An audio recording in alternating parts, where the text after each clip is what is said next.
News on SBYnews.com. I'm going to be brief because I'm still under the weather trying to fight this creeping crud, I call it. But let's touch a little bit on what happened yesterday in Annapolis. It was a very fulfilling day for many people.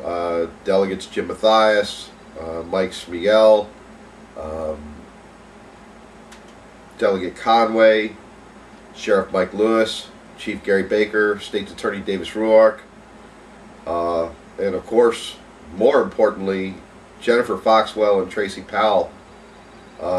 They got to experience the legislation at its best.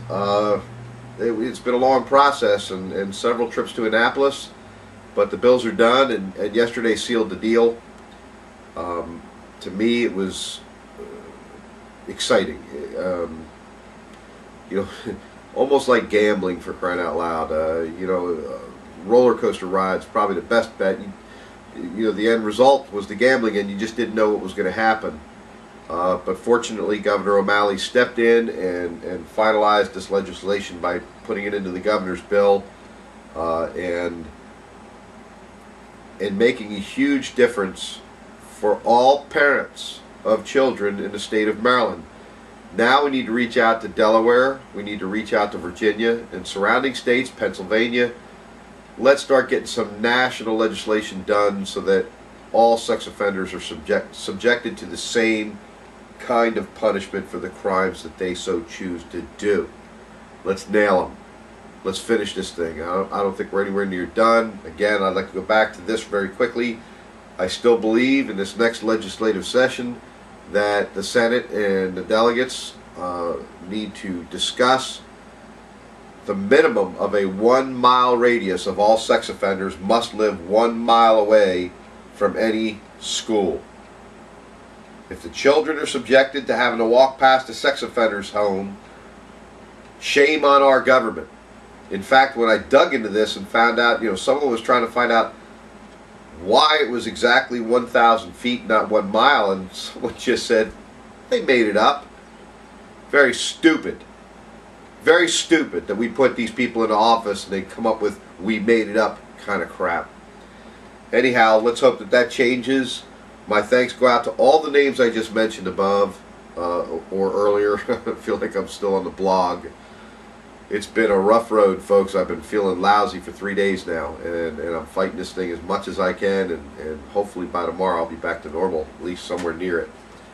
I want to touch on the Bennett Middle School. We put up a post in reference to Onley Road and the construction going on there, and the fact that it's going to cost all this money to redo the intersection.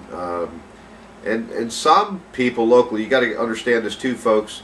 There's a lot of discussion in reference to, oh, they're going to put a 1.5 inch cap on top of the road. Well, that's going to do nothing but make it look nice. When you've got 181 days a year of school being open and 26 buses a day, twice a day at least, mind you, this does not include special activities, going in and out of that location, they're going to tear up that road very quickly. As far as the intersection goes, we put up a post about that, but let me update you on that. It isn't $500,000 that's left over from the construction of the Bennett Middle School. It's $700,000 left over. That, of course, the director, Fredericksen, forgive me. I'm so flustered here at this that I can't even remember this guy's name. Stepped up to the plate and said nothing yesterday. Wouldn't even discuss it yesterday. And there's a lot of people upset with this guy. Now he's starting to tick off the local council members because he's not going to turn around and use that money to better help this county or the city. He wants that money, period. 700 grand on the hook here, folks. 700 grand left over, and he wants to spend 100 and some odd thousand in landscaping and so forth. This guy's a real idiot. I've had about enough of this guy. Hopefully, Pollitt steps up and starts recognizing what's going on here. Hopefully, Ireton steps up and recognizes what's going on here, and we get some men with some quiones out there that'll freaking turn around and do something right for the community and the taxpayers. This stuff's just ridiculous with these folks. Anyhow, I'm going to leave it at that. I don't want to start sounding like Ireton with the four-letter words, so I'll cut it off here, or Barry Tillman, or Mike Dunn, too. You got a big mouth, Mike Dunn. You did more cursing than any human being I've ever seen. Well, maybe second to Barry Tillman. Other than that, you got a big mouth. You need to learn how to shut it real soon, Mike Dunn. Stay out of there and stay out of the public eye, because it's going to come back and bite you big time. Starting with Salisbury News. Shut your mouth. Have a good night, folks. Thanks for being here. This is what you get when Joe Albero gets sick and doesn't feel well.